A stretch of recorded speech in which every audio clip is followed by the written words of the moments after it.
ગામ જસાપર, તાલુકા મોડી, જિલ્લો સુરેન્દ્રનગર। મારું નામ ડોડિયા દિલીપ છે।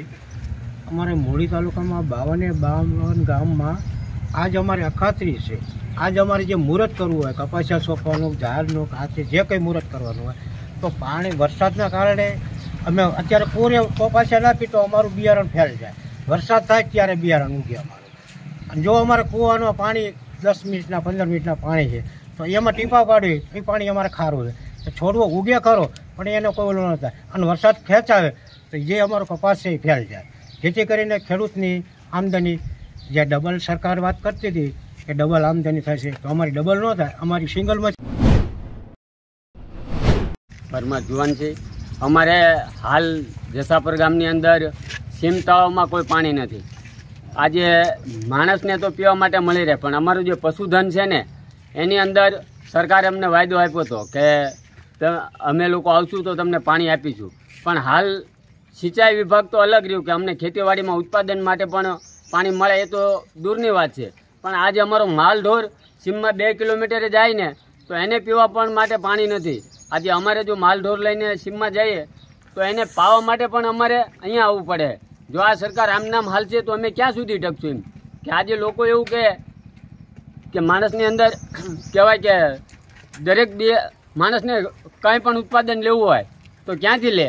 આજે અખાત્રીજના પવિત્ર દિવસે પણ આજે સીમની અંદર તમે જાઓ તો પશુને પીવા માટે પાણી નથી। માણસને અમારે જવું હોય તો અમારે ઘરેથી લઈ જવાનું, તો અમારા માટે જો અમારે ઘરેથી લઈ જવું પડતું હોય તો હાલો અમારા પાલતુ જનાવર છે એને તો અમે ઘરે લાવીને પાઈશું, પણ જે સીમ જનાવર છે એનું શું થશે?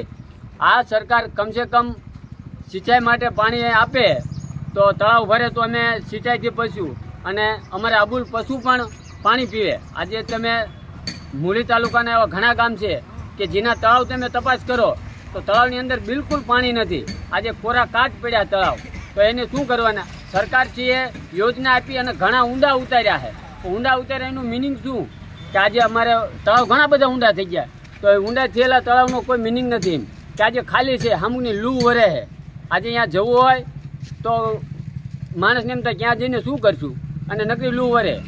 સૌની યોજનામાં પાણી ભરવાની પણ એક વાત હતી, તો આપે રજૂઆત ક્યાંય કરેલી છે? હા, રજૂઆત કરેલી છે, જિલ્લા કલેક્ટરમાં, પંચાયતમાં બધા આવેદનપત્ર પણ આપેલું, પણ આજ સુધી હજી સૌની યોજનાનો કોઈ લાભ થયો નથી। આજે અમારે અહીં લાઈન ચાલુ છે એ છેલ્લા 3 વર્ષથી પડતર હાલતમાં બંધ પડી છે।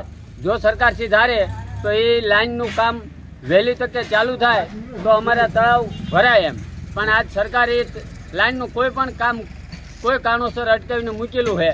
જે લાઈન આજે સહી સલામત થઈ ગયેલી છે, અમુક જોડાણ જ બાકી છે, જો એ જોડાણ પૂરા કરે તો અમારા તળાવ ભરાઈ શકે, અમે પણ પાણી પી શકીએ, અમારો માલઢોર પણ પાણી પી શકે, એવી સરકારશ્રીને અપીલ છે।